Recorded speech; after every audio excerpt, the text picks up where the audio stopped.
السلام علیکم students, last lecture میں آپ لوگوں نے 25 تک آیات کا ترجمہ اور تشریح دیکھ لیا تھا۔ آج ہم نے جو آیت شروع کرنی ہے وہ آیت نمبر 26 ہے اور آیت نمبر 39 تک آپ اس لیکچر میں ترجمہ اور تشریح دیکھیں گے۔ آئیں اب سٹارٹ کرتے ہیں۔ بسم اللہ الرحمن الرحیم۔ ان اللہ یقیناً اللہ لا یستخشی نہیں شرماتا ان کے یضربا بیان کرے مثلا مثال ما جو بعوضۃ مچھر کی فما پس جو فوقہا اس سے بڑھ کر۔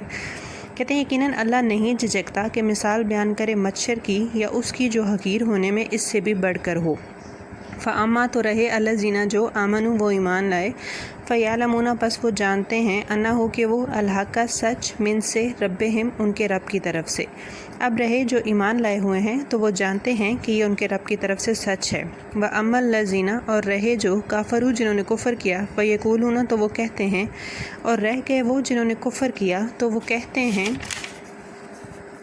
ماذا کیا ارادہ چاہا اللہ نے بہذا ساتھ یہ مثلا مثال کہ اس مثال سے اللہ کی کیا مراد ہے۔ یضل گمراہ کرتا ہے بھی ساتھ کثیرن اس سے بہتوں کو، کہ وہ اس سے بہتوں کو گمراہ کرتا ہے، بہتوں کو یعنی بہت سے لوگوں کو، ویہدی اور ہدایت دیتا ہے بھی ساتھ کثیرن اس کے بہتوں کو، اور وہ اس سے بہتوں کو ہدایت بخشتا ہے۔ وما اور نہیں یضل گمراہ کرتا بھی ساتھ الی الفاسقین سوائے نافرمانوں کے، اور وہ اسے صرف نافرمانوں کو گمراہ کرتا ہے۔ الذین جو ینقضون وہ توڑتے ہیں عہد اللہ کا عہد من سے بعد میثاقہ ہی پختہ کرنے کے، جو اللہ کے عہد کو اسے پختہ کرنے کے بعد توڑ دیتے ہیں۔ ویقطعون اور وہ کاٹتے ہیں ما جو امر اللہ حکم دیا اللہ نے بھی ساتھ این یوصل کہ وہ جوڑا جائے، اور اسے قطع کرتے ہیں جس کا اللہ نے حکم دیا ہے کہ جوڑا جائے۔ وَيُفْسِدُونَ اور بگاڑ پیدا کرتے ہیں فی الارض زمین میں، اور زمین میں فساد کرتے ہیں۔ اولئک وہ ہم الخاسرون گھاٹا پانے والے، یعنی وہی نقصان اٹھانے والے ہیں۔ آیت نمبر 26 اور 27 کی تشریح دیکھتے ہیں۔ ہیڈنگ ہے کفار کی کج بحثی اور عہد شکنی۔ کج بحثی کا مطلب ہوتا ہے نامعقول گفتگو یا فضول تکرار، اور عہد شکنی کا مطلب ہوتا ہے وعدہ توڑنا۔ شان نزول حضرت عبداللہ بن عباس، حضرت عبداللہ بن مسعود اور بعض دیگر صحابہ کرام سے روایت کیا گیا ہے کہ جب منافقین کی صورتحال کی وضاحت کے لیے دو مثالیں بیان کی گئیں، آگ جلانے والے شخص کی اور آسمان سے زوردار بارش والی، تو منافقین نے کہا کہ اللہ اس قسم کی مثالیں بیان کرنے سے بالا تر ہے، تو اس کے جواب میں یہ آیت نازل ہوئیں۔ حضرت عبداللہ بن عباس سے ایک اور قول روایت کیا گیا ہے کہ جب اللہ تعالیٰ نے مشرکین کی خداؤں کا ذکر کرتے ہوئے فرمایا، لوگوں ایک مثال بیان کی جاتی ہے، اسے غور سے سنو کہ جنہیں تم اللہ کے سوا پکارتے ہو وہ ایک مکھی بھی پیدا نہیں کر سکتے، خواہ اس کام کے لیے سب اکٹھے ہو جائیں، اور اگر ان سے مکھی کوئی چیز چھین لے جائے تو اسے چھڑا نہیں سکتے۔ طالب اور مطلوب یعنی عابد اور معبود دونوں گئے گزرے ہیں، یعنی وہ جو اللہ کے سوا کسی کو معبود مانتے ہیں وہ، اور وہ جس کو وہ معبود مانتے ہیں۔ اسی طرح ایک اور مقام پر یہ مثال بیان فرمائی، جن لوگوں نے اللہ کے سوا کارساز بنا رکھے ہیں۔ کارساز ہوتا ہے کام بنانے والا، یہاں پر قادر مطلق کے معنی میں استعمال ہوگا۔ ان کی مثال مکڑی کی سی ہے کہ وہ بھی ایک گھر بناتی ہے، اور یقیناً سب گھروں سے کمزور مکڑی کا گھر ہے، کاش یہ لوگ جانتے۔ تو اس پر انہوں نے کہا کہ دیکھو اللہ نے محمد صلی اللہ علیہ وآلہ وسلم پر جو قرآن اتارا ہے اس میں مکھی اور مکڑی کا ذکر ہے، بھلا ان کے ذکر سے اللہ کا کیا مقصود ہو سکتا ہے۔ ایک اور یہ روایت کیا گیا ہے کہ اللہ تعالیٰ نے مکھی اور مکڑی کا ذکر کیا تو اس پر یہود ہنسے اور کہنے لگے یہ اللہ کا کلام نہیں لگتا، تو اس پر یہ آیات نازل ہوئیں۔ مخالفین کی کج بحثی یعنی فضول تکرار۔ مثال کسی بات کی وضاحت کے لیے بیان کی جاتی ہے تاکہ بات مخاطبین کے ذہن نشین ہو جائے اور بات کہنے کا مقصد پورا ہو جائے۔ اللہ تعالیٰ نے قرآن حکیم میں متعدد مقامات پر بات کی وضاحت کے لیے مثالیں بیان کی ہیں۔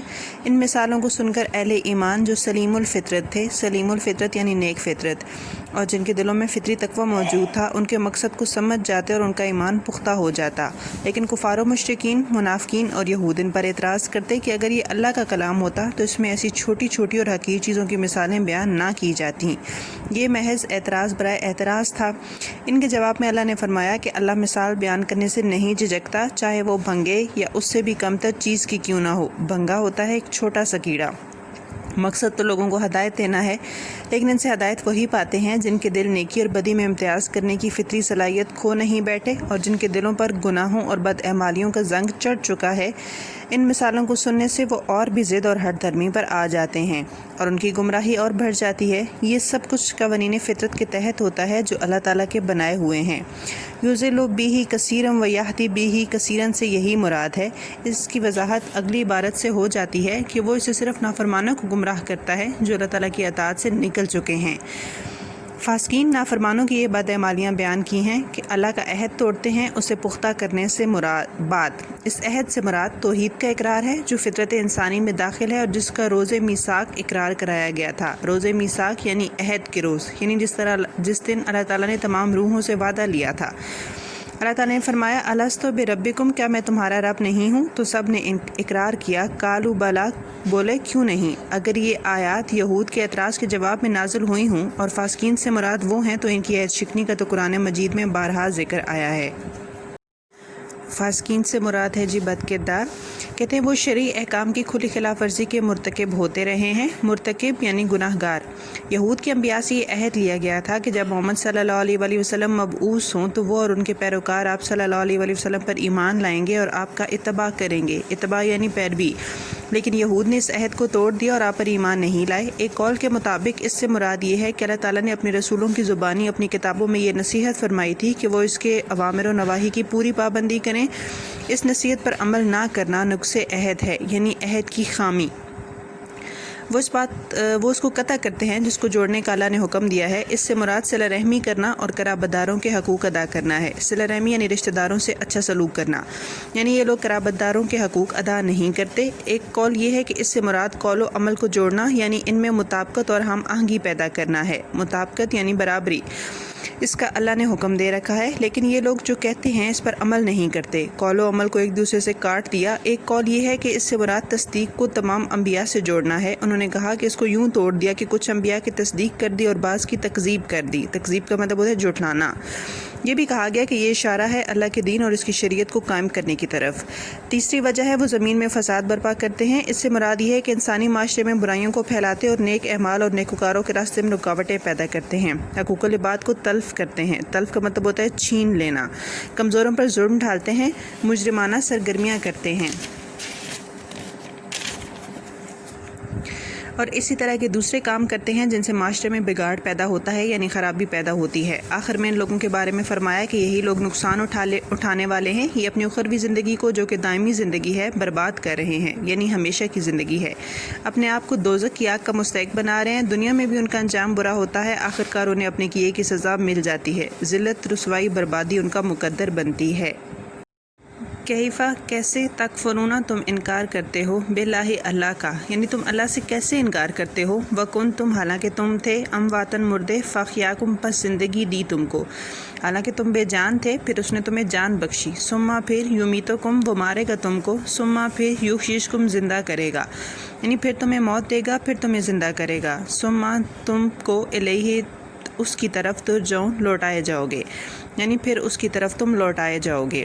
ہوا وہ الذی، جو خالقہ پیدا کیا، لکم، تمہارے لیے، ما، جو فی میں، الارض، زمین، جمیعاً، سب، وہی تو ہے جس نے تمہارے لیے وہ سب کچھ پیدا کیا ہے جو زمین میں ہے۔ ثم پھر استوا، وہ متوجہ ہوا، الی، طرف، السماء، آسمان کی، یعنی پھر وہ آسمان کی طرف متوجہ ہوا، فسواہن، تو ٹھیک بنایا، سبع، 7 السماوات، آسمان، تو انہیں ٹھیک 7 آسمان بنایا، وا، اور ہو، وا وہ، بکل، ساتھ، ہر، شیئن، چیز، علیم، خوب علم رکھنے والا، اور وہ ہر چیز کا خوب علم رکھنے والا ہے۔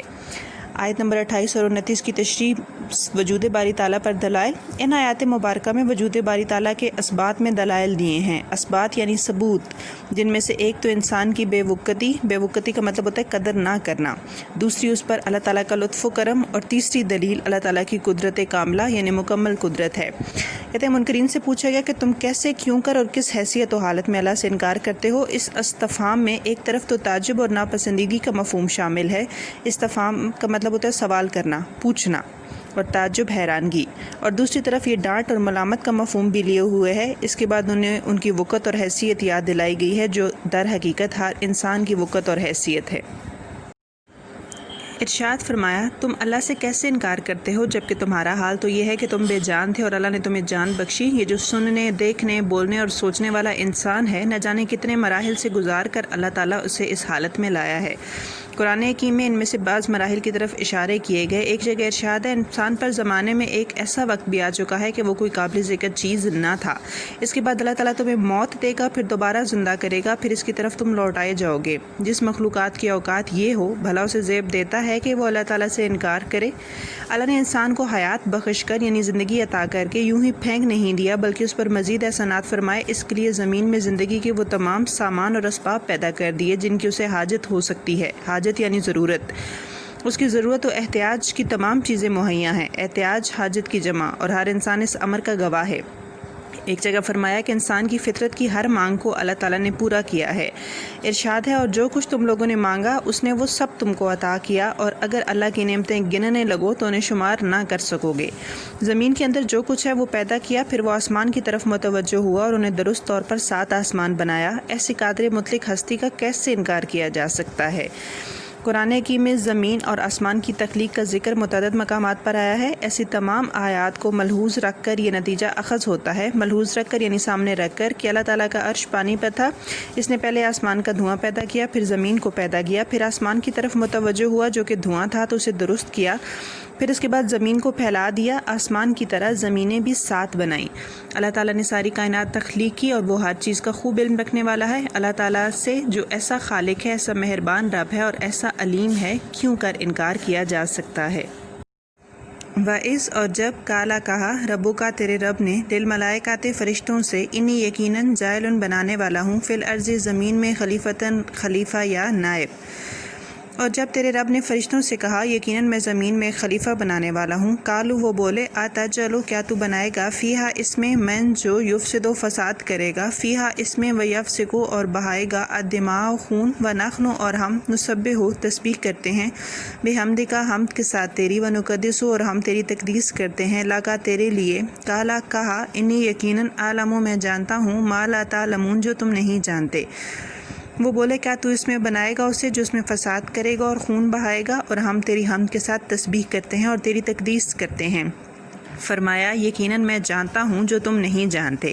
وعلم اور سکھایا اس نے آدم کو الاسماء نام کلھا سب، ثم پھر عرضہم پیش کیا انہیں علی الملائکۃ فرشتوں پر، اور اس نے آدم کو سارے نام سکھا دیے، پھر انہیں فرشتوں کے سامنے کیا۔ فقالا تو کہا انبئونی بتاؤ مجھے باسماء نام ہؤلاء ان کے، ان اگر کنتم تم تھے صادقین سچے، اور فرمایا مجھے ان کے نام بتاؤ اگر تم سچے ہو۔ کالو وہ بولے سبحانہ کا پاک ہے تو، لا نہیں علم لنا ہمارے لیے، الا سوائے ما علمتا جو تو نے سکھایا، تو پاک ہے ہمیں علم نہیں سوائے اس کے جو تو نے ہمیں سکھایا، انا کا یقیناً انتا تو العلیمہ علم والا، الحکیمہ حکمت والا ہے، یقیناً تو ہی علم والا حکمت والا ہے۔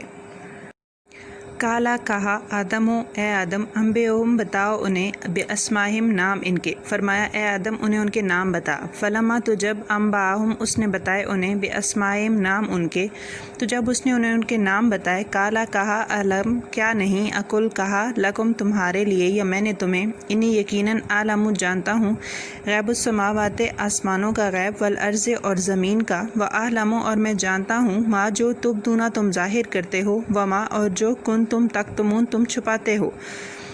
فرمایا کیا میں نے تم سے کہا نہیں تھا یقیناً میں آسمانوں اور زمین کا غیب جانتا ہوں، اور میں جانتا ہوں جو تم ظاہر کرتے ہو اور جو تم چھپاتے ہو۔ وَإِذْ اور جب قُلْنَا ہم نے کہا للملائکۃ فرشتوں کو اسجدوا سجدہ کرو لآدم آدم علیہ السلام کو، فسجدوا تو انہوں نے سجدہ کیا، الا سوائے ابلیس ابلیس کے، اور جب ہم نے کہا فرشتوں سے آدم کو سجدہ کرو تو انہوں نے سجدہ کیا سوائے ابلیس کے، ابا انکار کیا، واستکبر اور بڑائی کی، اس نے انکار کیا اور بڑائی کی، وکان من الکافرین اور کافروں میں سے ہو گیا۔ وقلنا اور ہم نے کہا یا آدم اے آدم اسکن رہ انتا تو و زوجکا اور تیری بیوی الجنت جنت میں، اور ہم نے کہا اے آدم تو اور تیری بیوی جنت میں رہو، وکلا اور تم منہا کھاؤ راغدن مزیدار حیثو جہاں شئتما تم نے چاہا، اور تم دونوں اس میں سے جہاں سے چاہو مزے سے کھاؤ، ولا اور نہ تقربا قریب جانا بہذہ ہی اس کے الشجرۃ درخت، اور اس درخت کے قریب نہ جانا، فتکونا ورنہ تم ہو جاؤ گے من الظالمین ظالموں میں سے، ورنہ تم دونوں ظالموں میں سے ہو جاؤ گے۔ فَأَزْلَهُمَا تو پھسلایا الشیطان شیطان نے انہا اس سے جو فَأَخْرَجَهُمَا نکالا ان کو، تو شیطان نے ان دونوں کو وہاں سے پھسلا دیا اور انہیں نکلوا دیا۔ مما اس سے جو کانا وہ تھے فیہ اس میں، یعنی وہ جس حالت میں وہ دو تھے، وقلنا اور ہم نے کہا اہبطوا اتر جاؤ، بعضکم بعض تمہارے، لبعض بعض کے لیے، عدو دشمن، اور ہم نے کہا تم اتر جاؤ یعنی تم جنت سے چلے جاؤ، تم ایک دوسرے کے دشمن ہو، والکم اور تمہارے لیے، فی میں الارض زمین، مستقرن ٹھکانہ، و متاع اور سامان، الی تک، حین وقت، اور تمہارے لیے زمین میں ایک وقت تک ٹھکانہ اور سامان ہے۔ فتلقا پھر پایا اس نے آدم کو من سے ربہ ہی اس کے رب کی، کلماتن کلمات، فتابا پھر پلٹا علیہ اس پر وہ، پھر آدم نے اپنے رب سے چند کلمات پائے تو اللہ نے اس کی توبہ قبول کی، انہ یقیناً ہوگا وہ التواب توبہ قبول کرنے والا، الرحیم و رحم والا، یقیناً وہ بہت توبہ قبول کرنے والا بہت رحم والا ہے۔ قلنا ہم نے کہا اہبطوا اتر جاؤ، منہا اس سے جو، جمیعاً سب، ہم نے کہا تم سب یہاں سے اتر جاؤ، فاما تو اگر، یاتینکم آئے گی تمہیں، منی مجھ سے، ہدن ہدایت، فمن تو جو تابعہ پیروی کی، ہدا اس نے ہدایت میری، فلا تو نہیں، خوف ڈر، علیہم ان پر، ولا اور نہ، ہم وہ، یحزنون غم کریں گے۔ پھر جب تمہارے پاس میری طرف سے ہدایت پہنچے تو جنہوں نے میری ہدایت کی پیروی کی انہیں نہ کچھ خوف ہوگا اور نہ وہ غم کریں گے، والذین اور جنہوں نے کافروا انکار کیا، وکذبوا اور جھٹلایا، بآیاتنا آیات ہماری، اولئک وہ اصحاب والے، اصحاب النار آگ، ہم وہ فیہا اس میں، خالدون مقیم، اور جنہوں نے کفر کیا اور ہماری آیات کو جھٹلایا وہ آگ والے ہیں اور وہ اس میں مقیم رہیں گے یعنی ہمیشہ ہوں گے۔ ابھی ہم نے 30 سے لے کر 39 تک جو سورہ بقرہ کی آیات کی تلاوت کی ہے، ان کی جو تشریح ہے وہ اس قصہ آدم علیہ السلام و ابلیس میں موجود ہے۔ تو آئیں اب ہم قصہ آدم و ابلیس کا مطالعہ کرتے ہیں۔ اللہ تبارک و تعالیٰ نے ساری کائنات پیدا کی، فرشتے اور جنات پیدا کیے، ہماری زمین پیدا کی، اس کی تمام جمادات یعنی بے جان چیزیں، نباتات یعنی سبزیاں اور دیگر جاندار مخلوقات پیدا کیں، لیکن ان سب کا علم محدود تھا، عمل محدود اور ارادہ محدود تھا۔ یہ سب مخلوقات تخلیقی عمل کے شعور سے محروم تھیں۔ قادر مطلق کی مشیت یہ ہوئی، مشیت یعنی مرضی، کہ کوئی ایسی مخلوق پیدا کرے کہ جس کے علم و عمل کے امکانات اس کی عطا سے لامحدود ہوں اور وہ اس کی مخلوقات میں تصرف کرے۔ تصرف کا مطلب ہوتا ہے قبضہ یا اختیار، تاکہ کائنات میں کار فرما اس کی حکمتوں اور اسرار ظاہر ہوں۔ کار فرما استعمال اور اسرار ہوتے ہیں راز۔ اپنی کمال قدرت و حکمت سے اس عظیم مقصد کے لیے انسان کا انتخاب ہوا جو اپنی پیدائش کے وقت تمام جاندار مخلوقات کے مقابلے میں سب سے کمزور اور بالکل جاہل اور بے علم ہوتا ہے، لیکن بتدریج اللہ تعالیٰ کی مرضی و منشا سے ایسی قوت اور اتنا علم حاصل کر لیتا ہے، بتدریج آہستہ آہستہ، کہ دیگر تمام مخلوقات میں اپنی مرضی سے تصرف کرنے لگتا ہے۔ آدم کی خلافت عرضی، آدم کا لغوی معنی کیا ہے؟ سورہ بقرہ کی آیت 30 تا 39 میں حضرت آدم اور ابلیس مردود کا قصہ بیان ہوا ہے۔ آیت 30 میں ارشاد باری تعالیٰ ہے، وَإِذْ قَالَ رَبُّكَ لِلْمَلَائِكَةِ إِنِّي جَاعِلٌ فِي الْأَرْضِ خَلِيفَةً، اور جب تیرے رب نے فرشتوں سے کہا کہ میں نے زمین میں ایک خلیفہ بنانے والا ہوں۔ اس سے اگلی آیت میں اس خلیفے کا نام یعنی آدم کا ذکر آیا ہے۔ لفظ آدم کے اشتقاق کے بارے کئی اقوال ہیں۔ اشتقاق کا مطلب ہوتا ہے ایک کلمے سے دوسرا کلمہ بنانا۔ اجمی لفظ ہے یعنی سریانی یا عبرانی زبان کا لفظ، اور اصل میں آدام ہے جس کے معنی عبرانی زبان میں مٹی کے ہیں، جو کہ آدم کی تخلیق مٹی سے ہوئی اس لیے یہ نام رکھا گیا۔ عربی زبان کا لفظ اور اس کا اشتقاق آدمو یا آدمو، آدمان آدماتن سے ہے جس کا معنی ہے گہرے گندمی رنگ والا ہونا، یا پھر آدما یا آدمو ادمن سے ہے جس کا معنی خلط ملط کرنا یعنی مکس کرنا، ملانا ہے۔ چونکہ ان کا خمیر پانی اور مٹی کو ملا کر بنایا گیا تھا اس لیے آدم نام پایا یا آدیم سے ماخوذ ہے جس کا معنی صفحہ زمین ہے کہ وہ اس سے پیدا کیے گئے۔ آدم علیہ السلام سے پہلے زمین میں جو مخلوق آباد رہی تھی، خواہ وہ انسان تھے یا جنات تھے یا کوئی اور مخلوق تھی، اس کا جانشین بنایا۔ بنی آدم ایک دوسرے کے جانشین ہوں گے، ایک نسل کے پیچھے دوسری نسل آتی رہے گی۔ فی الارض خلیفتاً سے مراد ہے میرا نائب۔ اللہ تعالیٰ تو ازل سے ہے، ابد تک ہے اور ہر جگہ موجود ہے، یعنی جب سے اس کائنات کا وجود ہوا تب سے ہے اور آخر تک رہے گا۔ اس کا نائب، جانشین یا قائم مقام تکریماً کہا گیا ہے، تکریماً یعنی احتراماً، اور خلیفۃ اللہ یعنی اللہ کا نائب ہونے سے مراد یہ ہے کہ انسان اللہ تعالیٰ کے نائب کی حیثیت میں زمین میں رہتے ہوئے اس کی مرضی پوری کرے گا، یعنی زمین میں تصرف کرے گا، تخلیقی عمل کرے گا، اس کی پیدا کردہ اشیاء کو طرح طرح سے اپنے استعمال میں لائے گا۔ اللہ تعالیٰ کی پوشیدہ حکمتوں اور اسرار کو ظاہر کرے گا۔ اسرار ہوتے ہیں راز۔ اللہ تعالیٰ کی ادا کردہ صلاحیت علم سے کائنات میں اللہ تعالیٰ کی طرف سے جاری و ساری قوانین کو دریافت کر کے اس کی عطا کردہ قوت عمل سے ان کو اپنے کام میں لائے گا۔ اللہ تعالیٰ نے اپنی اس منشا کو یعنی اس مقصد کو یا اس مرضی کو پورا کرنے کے لیے انسان کو علمی صلاحیت اور قوت عمل کے ساتھ ساتھ ضروری آزادی اور اختیار بھی عطا کیے ہیں جو اس سے پہلے کسی اور مخلوق کو عطا نہیں ہوئے۔ یہی ہے وہ امانت جسے اللہ تعالیٰ نے آسمانوں اور زمین اور پہاڑوں پر پیش کیا تو انہوں نے اسے اٹھانے سے انکار کر دیا اور اسے ڈر گئے، اور انسان نے اس کو اٹھا لیا، بے شک وہ اپنے اوپر ظلم کرنے والا اور نادان تھا۔ فرشتوں کا استفہام یعنی دریافت کرنا، پوچھنا یا سوال کرنا۔ اللہ تعالیٰ نے آدم کو مٹی سے پیدا کیا۔ یہ خمیر اٹھایا ہوا گارا تھا جو سوکھ کر بجنے لگتا ہے۔ اللہ تعالیٰ نے فرشتوں سے ذکر فرمایا تھا کہ میں مٹی سے ایک بشر پیدا کرنے والا ہوں، بس جب میں اسے بنا سواروں اور اس میں اپنی روح پھونک چکوں تو تم سب اس کے لیے سجدہ ریز ہو جانا۔ اللہ تعالیٰ نے تمام بنی نوع انسان کی ارواح کو پیدا فرمایا، پھر ان کی صورتیں بنا دیں۔ اس کے بعد اللہ تعالیٰ نے آدم کا پتلا بنایا اور اس میں اپنی روح پھونکی اور فرشتوں سے اسے سجدہ کرنے کو کہا۔ جب اللہ تعالیٰ نے فرشتوں سے ذکر فرمایا کہ میں زمین میں خلیفہ بنانے والا ہوں تو انہوں نے اپنی معلومات جو اللہ تعالیٰ کی ہی عطا کردہ تھیں کے مطابق اور اس فیصلے کی حکمت جاننے کے لیے عرض کیا کہ کیا تو اس میں اس کو خلیفہ بنائے گا جس میں فساد اور خون ریزی کرے گا اور ہم تیری تسبیح و تقدیس کرتے رہتے ہیں۔ اللہ تعالیٰ نے فرمایا یقیناً میں جانتا ہوں جو تم نہیں جانتے۔ آدم علیہ السلام کو تعلیم اسماء جمع ہے اسم کی، جس سے مراد مسمہ کی بابت وہ ضروری معلومات ہیں۔ مسمہ موسوم کیا گیا، پکارا گیا، نام رکھا گیا، جن کی بدولت ہم مسمہ کو جانتے ہیں۔ اللہ تعالیٰ نے آدم علیہ السلام کو تمام اسماء سکھا دیے یعنی تمام مسمیات مراد اشیاء مخلوقات کی بابت ضروری معلومات کی تعلیم کر دی یا اشیاء کو جاننے کی صلاحیت عطا کر دی تو وہ اشیاء فرشتوں پر پیش کیں اور ان سے فرمایا کہ مجھے ان کے اسماء بتاؤ اگر تم سچے ہو۔ فرشتوں نے عرض کیا تو پاک ہے، ہمیں تو صرف اسی قدر علم ہے جس قدر تو نے ہمیں سکھایا ہے، بس تو ہی علیم و حکیم ہے۔ پھر اللہ نے آدم سے کہا کہ فرشتوں کو ان اشیاء کے نام بتاؤ۔ آدم نے انہیں اسماء بتا دیے تو اللہ نے فرمایا کیا میں نے تم سے نہ کہا تھا کہ میں آسمانوں اور زمین کا غیب جانتا ہوں اور میں جانتا ہوں جو تم ظاہر کرتے ہو اور جو تم چھپاتے ہو۔ آدم علیہ السلام کی فضیلت۔ اللہ تعالیٰ نے آدم کو علم عطا کر کے سب پر فضیلت بخشی اور اس فضیلت کا مظہر یہ ہے یعنی نمونہ یہ ہے کہ جب آدم نے فرشتوں کو اسماء بتا دیے تو اللہ تعالیٰ نے انہیں حکم دیا کہ آدم کو سجدہ کرو۔ فرشتوں نے آدم کو سجدہ کیا، بس انسان مسجود ملائک ہے۔ مسجود ملائک یعنی جس کو فرشتوں نے سجدہ کیا ہو۔ اس فضیلت کا سبب انسان کا علم ہے۔ ابلیس نے سجدہ کرنے سے انکار کیا تھا۔ ابلیس جنات میں سے ایک جن تھا، اللہ تعالیٰ کی عبادت گزاری کرتے کرتے مقرب بن گیا۔ مقرب جس کو بزرگی عطا کی گئی ہو اور فرشتوں کی صف میں رہنے لگا۔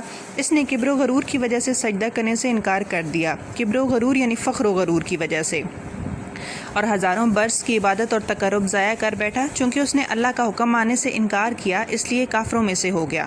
قرآن مجید میں دوسرے مقام پر ابلیس کی اس کبر و غرور کی وضاحت آئی ہے۔ فرمایا جب میں نے تجھے حکم دیا تو کس چیز نے تجھے سجدہ کرنے سے باز رکھا؟ اس نے کہا میں اس سے افضل ہوں، مجھے تو نے آگ سے پیدا کیا اور اسے مٹی سے پیدا کیا ہے۔ ابلیس کا مہلت مانگنا۔ ابلیس نے آدم کو سجدہ کرنے سے انکار کیا اور اپنے انکار کی وجہ بتائی تو اللہ تعالیٰ نے اسے وہاں سے نکل جانے کا حکم دیا۔ ابلیس نے اللہ سے قیامت تک کے لیے اس بات کی مہلت مانگی کہ وہ بنی آدم کو گمراہ کرے گا اور انہیں اس کا شکر گزار نہ بننے دے گا سوائے اس کے نیکوکار بندوں کے۔ اللہ تعالیٰ نے ابلیس کو یہ مہلت دے دی کیونکہ اللہ تعالیٰ خوب جانتا ہے کہ ابلیس اللہ کے نیک بندوں کو گمراہ نہیں کر سکتا۔ اس کے ہتھے صرف وہی چڑھیں گے جو دنیا پرستی میں گرفتار ہو کر نیکی اور بدی میں تمیز کرنے کی اپنی فطری صلاحیت کو تباہ کر بیٹھیں گے۔ آدم اور حوا کا جنت سے نکلنا۔ کچھ عرصہ حضرت آدم علیہ السلام جنت میں تنہا رہے، پھر اللہ نے حضرت حوا علیہ السلام کو تخلیق فرمایا۔ ایک دوسرے قول کے مطابق حضرت حوا کو پہلے تخلیق کیا، پھر آدم اور حوا دونوں کو جنت میں رہنے کا حکم فرمایا۔ حضرت حوا کی تخلیق کے بارے میں جو باتیں تورات میں بیان کی گئی ہیں وہی باتیں بخاری اور مسلم کی روایتوں میں مذکور ہیں، یعنی یہ کہ حضرت آدم کی ایک پسلی نکال کر اس سے حضرت حوا کو پیدا کیا گیا اور نکالی گئی پسلی کی جگہ گوشت بھر دیا۔ قرآن حکیم میں یوں ارشاد ہے لوگوں اپنے رب سے ڈرو جس نے تم کو ایک جان سے پیدا کیا، پھر اس جان سے اس کا زوج پیدا کیا یعنی جوڑا پیدا کیا۔ تو حضرت آدم اور حضرت حوا کو اللہ تعالیٰ نے حکم فرمایا کہ دونوں جنت میں رہو اور اس میں جہاں سے جو چاہو مزے سے کھاؤ، لیکن ان دونوں کو ایک درخت کی طرف اشارہ کر کے بتا دیا کہ اس کے قریب نہ جانا ورنہ تم ظالموں میں سے ہو جاؤ گے۔ جس جنت میں دونوں کو رہنے کا حکم ہوا اس کے بارے میں 3 اقوال ملتے ہیں۔ زمین کے باغات میں سے کوئی باغ تھا، لیکن اس کا ہم تعین نہیں کر سکتے کہ کون سا باغ تھا اور کس جگہ واقع تھا۔ اہل سنت کے مطابق بعض محقق علماء کی رائے یہی ہے۔ اس سے مراد معروف جنت ہے جس کا متقین سے وعدہ کیا گیا ہے۔ دونوں کو چھوڑ کر کوئی تیسری جگہ باغ مراد ہے، آدم اور حوا کے امتحان کے لیے بنایا گیا تھا۔ اس درخت کے بارے کوئی مستند روایت نہیں ملتی، مستند ٹھوس یا پختہ کہ وہ کون سا درخت تھا۔ تورات میں اسے نیکی اور بدی میں تمیز کرنے کا درخت بتایا گیا ہے۔ شیطان نے ان دونوں کو پھسلا دیا اور یوں وہ ان دونوں کی جنت سے نکالے جانے کا باعث بنا۔ شیطان نے ان دونوں کے دلوں میں وسوسہ ڈالا تاکہ ان کے جو ستر ان سے چھپے تھے ان پر کھول دے، اور اس نے کہا تمہارے رب نے تم دونوں کو اس درخت سے اس لیے منع کیا ہے کہ کہیں تم دونوں فرشتے نہ بن جاؤ یا تم دونوں کو دائمی زندگی حاصل نہ ہو جائے۔ دائمی زندگی یعنی ہمیشہ کی زندگی۔ اس نے قسمیں کھا کھا کر انہیں یقین دلایا کہ میں تم دونوں کا خیر خواہ ہوں، خیر خواہ یعنی بھلا چاہنے والا۔ ایک اور مقام پر ارشاد ہے تو انہوں نے سجدہ کیا سوائے ابلیس کے، اس نے انکار کیا۔ اس پر ہم نے کہا اے آدم یقیناً یہ تیرا اور تیری بیوی کا دشمن ہے، ایسا نہ ہو کہ یہ تمہیں جنت سے نکال کے رہے اور تم محنت میں پڑ جاؤ۔ تمہارے لیے اب تو ایسی زندگی ہے کہ نہ تو اس میں بھوکے رہتے ہو، نہ برہنہ یعنی لباس کے بغیر، نہ پیاس کی جلن ہے اور نہ سورج کی تپش۔ پھر شیطان نے اسے یعنی آدم کو وسوسے میں ڈالا۔ اس نے کہا اے آدم کیا میں تجھے دائمی حیات کے درخت اور ایسی سلطنت کا پتہ بتاؤں جو کبھی زائل نہ ہو؟ دائمی حیات ہمیشہ کی زندگی، اور زائل مطلب ختم۔ پس ان دونوں نے اس درخت سے کھا لیا جس سے ان کے ستر ان پر کھل گئے اور وہ پتوں سے اپنے ننگ چھپانے لگے۔ اللہ تعالیٰ نے آدم اور حوا سے باز پرس یعنی پوچھنا، پھر انہیں حکم دیا کہ تم سب یعنی آدم و حوا اور ان کی اولاد یہاں سے اتر جاؤ، تم ایک دوسرے کے دشمن ہوگے، میری طرف سے تمہیں ہدایت پہنچے تو جو میری ہدایت کی پیروی کریں گے ان پر نہ خوف ہوگا اور نہ وہ غم کریں گے، اور جو کفر کریں گے اور میری آیات کو جھٹلائیں گے وہ دوزخی ہوں گے اور وہ اس میں ہمیشہ رہیں گے۔ ممنوع درخت کا پھل کھانا بشری بھول تھی، بشری یعنی انسانی۔ آدم و حوا کو بتایا گیا تھا کہ اس درخت کے قریب نہ جانا ورنہ تم ظالموں میں سے ہو جاؤ گے، یعنی اس درخت کا پھل کھانا ظلم کرنا تھا۔ سورۃ طٰہٰ میں ارشاد ہے آدم نے اپنے رب کے خلاف کیا اور وہ بہک گیا۔ اسی سورۃ میں ارشاد ہے اور ہم نے قبل اس کے آدم سے عہد لیا تھا کہ تو وہ بھول گیا، ہم نے اس میں پختہ ارادہ نہ پایا، یا ہم نے اس کے عہد کو پورا نہ کرنے میں اس کے ارادہ و قصد کا دخل نہ پایا۔ قصد کا مطلب بھی ارادہ ہوتا ہے۔ حضرت آدم علیہ السلام نے توبہ کیجیے۔ حضرت آدم اور حضرت حوا نے ممنوع درخت کا پھل سرکشی یا نافرمانی کی نیت سے نہیں کھایا تھا، بلکہ ان سے بشری تقاضے کے تحت بھول ہو گئی تھی۔ اس لیے جب اللہ تعالیٰ نے باز پرس کی کہ جب میں نے منع کیا تھا تو پھر کیوں کھایا، تو انہوں نے جواب میں کوئی عذر یا جواز کھڑ کر پیش نہیں کیا۔ عذر ہوتا ہے بہانہ، بلکہ توبہ کی، اور توبہ کے کلمات بھی اللہ تعالیٰ نے انہیں القاء کیے۔ القاء کا مطلب ہوتا ہے دل میں ڈالنا یا عطا کرنا۔ اللہ کو تو حقیقت حال معلوم تھی، لہٰذا ان کی توبہ قبول فرمائی اور انہیں برگزیدہ کیا۔ برگزیدہ کا مطلب ہوتا ہے پسندیدہ، نیک یا چنا ہوا۔ اس قصے سے ہمیں کیا کیا سبق ملتے ہیں؟ اس قصے سے ہمیں بہت سے سبق حاصل ہوتے ہیں۔ مثلاً علم بہت بڑی نعمت و دولت ہے۔ حضرت آدم کو فرشتوں سے سجدہ علم میں برتری کی وجہ سے کرایا گیا تھا۔ آدم کی فضیلت کی وجہ یہ تھی کہ انہیں اشیاء کے بارے معلومات حاصل تھیں جو کہ فرشتوں کو نہ تھیں۔ بنی آدم کی فضیلت کی بنیاد اشیاء یعنی کائنات کا علم ہے۔ اللہ تعالیٰ نے یہ کائنات بنی آدم کے لیے پیدا کی ہے، اگر وہ چیزوں کا علم حاصل نہ کرے گا تو انہیں اپنے استعمال میں کیسے لا سکے گا؟ خلافت ارضی کا حق وہ اسی طرح ادا کر سکتا ہے کہ وہ زمین اور اس کی چیزوں میں تصرف کرے، اور یہ ان کے بارے معلومات حاصل کیے بغیر ممکن نہیں۔ اسی لیے قرآن حکیم میں متعدد مقامات پر مطالعہ کائنات کی دعوت دی گئی ہے۔ دوسری بات، تکبر اور بڑائی بہت بری چیز ہے۔ ابلیس اسی وجہ سے ملعون اور رائندہ درگاہ ایزدی ہوا۔ ملعون جس پر لعنت کی جائے، رائندہ درگاہ ایزدی یعنی اللہ کی بارگاہ سے نکالے جانا۔ انسان سے بھول چوک ہو جائے تو اللہ کی رحمت سے مایوس نہیں ہونا چاہیے، نادم اور پشیمان ہو کر اللہ تعالیٰ سے توبہ کرنی چاہیے، یعنی شرمندہ ہو کر۔ اللہ تعالیٰ بہت توبہ قبول کرنے والا اور رحم کرنے والا ہے۔ اللہ تعالیٰ کی حکمتوں کو جاننا فرشتوں کے بس میں بھی نہیں، انہیں بھی صرف اسی قدر علم ہے جتنا اللہ نے انہیں عطا کیا۔ شیطان انسان کا شروع سے ہی دشمن ہے اور اسے دشمن ہی سمجھنا چاہیے اور کبھی اس کے بہکاوے میں نہیں آنا چاہیے۔ وہ اللہ تعالیٰ کی نافرمانی کو بہت مرغوب بنا کر پیش کرتا ہے، مرغوب دلچسپ یا پسندیدہ، اور ہر طرح سے انسان کو یقین دلانے کے جتن کرتا ہے کہ نافرمانی کرنے میں انسان کا بھلا ہے۔ اللہ تعالیٰ کی نافرمانی کا کوئی کام نہیں کرنا چاہیے، تاہم نیک نیت کے ساتھ سرزد ہونے والے خطاؤں اور غلطیوں کی بات مختلف ہے۔ سرزد ہونے والی یعنی واقع ہونے والی۔ انسان کو اگرچہ آزادی و اختیار عطا ہوئے ہیں، لیکن یہ اللہ تعالیٰ کی مشیت یعنی اللہ تعالیٰ کی رضا یا اللہ تعالیٰ کی مرضی کے تابع ہیں۔ اللہ تعالیٰ کی مرضی اور ارادہ یہ تھا کہ آدم کو زمین میں خلیفہ بنایا جائے، لیکن ان کو پورا اس طرح کیا کہ آدم و حوا کی بھول کی پاداش میں انہیں جنت سے نکل کر زمین پر اتر جانے کا حکم دیا۔ پاداش ہوتی ہے سزا۔ اگر ان سے یہ بھول نہ ہوتی تو اسی جنت میں ہی رہتے جہاں نہ بھوک تھی، نہ پیاس، نہ دھوپ تھی اور نہ برہنگی کا احساس۔ برہنگی یعنی ننگے پن کا۔